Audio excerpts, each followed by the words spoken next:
নমস্কার বন্ধুরা, আজকের এই ভিডিওর মাধ্যমে আপনারা জানতে চলেছেন ব্যবসার জন্য 3 লাখ টাকা দেবে সরকার। জানুন সম্পূর্ণ বিস্তারিত তথ্য সম্পর্কে। ব্যবসার জন্য 3 লাখ টাকা দেবে সরকার, উদ্যোগিনী যোজনায় আবেদন কিভাবে? আজকের যুগে এদেশের মহিলারা স্বনির্ভরতার পথে দ্রুত পথে এগিয়ে চলেছেন। এমনকি উদ্যোগপতি হিসেবেও বিভিন্ন ধরনের ব্যবসাতে নিজেদের ছাপ রাখছেন। নারীদের আর্থিক ক্ষমতায়নের জন্য ভারত সরকারের রয়েছে এক বিশেষ প্রকল্প, যার নাম উদ্যোগিনী যোজনা। এই প্রকল্পের অধীনে যোগ্য নারীরা নিজেদের ছোট ব্যবসা শুরু করতে বা বিদ্যমান ব্যবসা সম্প্রসারণের জন্য 3 লক্ষ টাকা পর্যন্ত ঋণ পেতে পারেন। উল্লেখযোগ্যভাবে এই ঋণের জন্য কোনো সম্পত্তি বন্ধক রাখতে বা কোনো ধরনের গ্যারান্টির প্রয়োজন হয় না। ব্যবসায়ী মহিলাদের জন্য সহজ ঋণ প্রকল্প। যে কোনো ধরনের ব্যবসা শুরু করার জন্য মূলধনের দরকার হয়। যে সমস্ত মহিলারা ঋণ নিয়ে ব্যবসা বিনিয়োগ করতে চান তাদের জন্য কেন্দ্রীয় সরকারের উদ্যোগিনী যোজনা একাধিক সুবিধা প্রদান করে। তবে এই প্রকল্পের সুবিধা পেতে মহিলাদের বয়স, পারিবারিক আয় এবং আগের ঋণ সম্পর্কিত কিছু শর্ত পূরণ করতে হয়।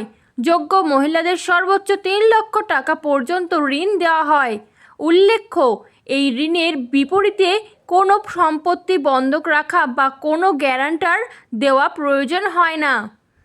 জেনারেল ক্যাটাগরির যোগ্য মহিলারা তাদের ঋণের ওপর 30% পর্যন্ত ভর্তুকি পান, আর তফসিলি জাতি এবং তফসিলি উপজাতির মহিলাদের 50% পর্যন্ত ভর্তুকি দেওয়া হয়। এছাড়া অসহায়, বিধবা এবং প্রতিবন্ধী মহিলাদের জন্য ইন্টারেস্ট রেটে বিশেষ ছাড়ের ব্যবস্থাও রয়েছে। কিছু ক্ষেত্রে এই সমস্ত মহিলারা খুব কম বা বিনা সুদেও ঋণ পেতে পারেন। এই প্রকল্পের অধীনে হস্তশিল্প, সেলাই, সূচিকর্ম, খুচরা ব্যবসা, খাদ্য উৎপাদন সহ ক্ষুদ্র ব্যবসার সাথে সম্পর্কিত বিভিন্ন সেক্টর অন্তর্ভুক্ত রয়েছে।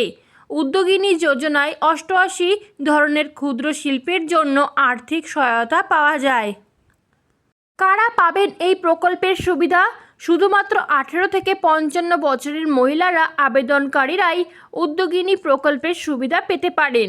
তাদের পরিবারের বার্ষিক আয় 1.5 লক্ষের মধ্যে থাকতে হবে। তবে অসহায়, বিধবা এবং প্রতিবন্ধী মহিলাদের জন্য এই আয়ের সীমায় শিথিলতা রয়েছে। এছাড়াও আবেদনকারীর আগে কোনো ঋণ নিয়েছিলেন কিনা তা দেখা হয়। নিয়ে থাকলে ঋণের রেকর্ড পরিষ্কার থাকা আবশ্যক। অর্থাৎ যদি কোনো মহিলা আগে কোনো ব্যাংক বা ক্ষুদ্র আর্থিক প্রতিষ্ঠান থেকে ঋণ নিয়ে থাকেন এবং পরিশোধ করতে না পারেন, তবে তিনি এই প্রকল্পের জন্য যোগ্য হবেন না। আবেদনের জন্য কি কি নথিপত্র প্রয়োজন? এই প্রকল্পে আবেদন করার জন্য কিছু জরুরি নথির প্রয়োজন। এর মধ্যে রয়েছে ভোটার আইডি কার্ড বা আধার কার্ড, আয়ের প্রমাণপত্র এবং আবেদনকারীর একটি পাসপোর্ট সাইজের ছবি।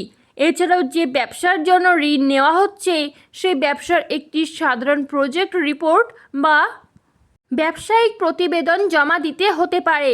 এ প্রকল্পে আবেদন করার জন্য মহিলারা তাদের কাছের সরকারি ও বেসরকারি ব্যাংক, আঞ্চলিক পল্লী ব্যাংক বা কোঅপারেটিভ ব্যাংকে যোগাযোগ করতে পারেন।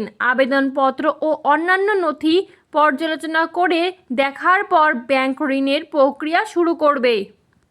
উদ্যোগিনী যোজনায় কিভাবে আবেদন করবেন? প্রথমেই প্রয়োজনীয় কাগজপত্র নিয়ে নিকটতম ব্যাংকে যেতে হবে এবং অ্যাপ্লিকেশন ফর্মটি পূরণ করতে হবে। এই ফর্ম ব্যাংক নির্দিষ্ট সরকারি অফিসের পাশাপাশি প্রকল্পের অফিসিয়াল ওয়েবসাইট থেকে সংগ্রহ করা যাবে। এরপর ফিল আপ করা ফর্ম এবং কাগজপত্র ব্যাংক বা সংশ্লিষ্ট কার্যালয়ে জমা দিতে হবে। ব্যাংক কাগজপত্র এবং বিজনেস প্ল্যান পর্যালোচনা করার পর ঋণের আবেদন মঞ্জুর করবে। ঋণ অনুমোদিত হলে টাকার পরিমাণ আবেদনকারী মহিলার ব্যাংক অ্যাকাউন্টে অথবা ব্যবসার প্রয়োজনীয় যন্ত্রপাতি ও উপকরণ সরবরাহকারীর অ্যাকাউন্টে পাঠানো হবে। উদ্যোগিনী যোজনা সম্পর্কে জানতে উমাং অ্যাপ ও ওয়েবসাইট এবং মাইন স্কিম পোর্টাল দেখতে পারেন। আবেদনকারীরা এখানেই এই প্রকল্প এবং আবেদন প্রক্রিয়া সম্পর্কে যাবতীয় তথ্য পেয়ে যাবেন।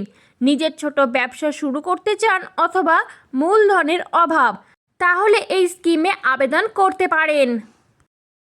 এরকমই নতুন নতুন এবং গুরুত্বপূর্ণ তথ্য সবার আগে পেতে চ্যানেলটি সাবস্ক্রাইব করে বেল বাটনটি প্রেস করে চ্যানেলটির সাথেই যুক্ত থাকুন।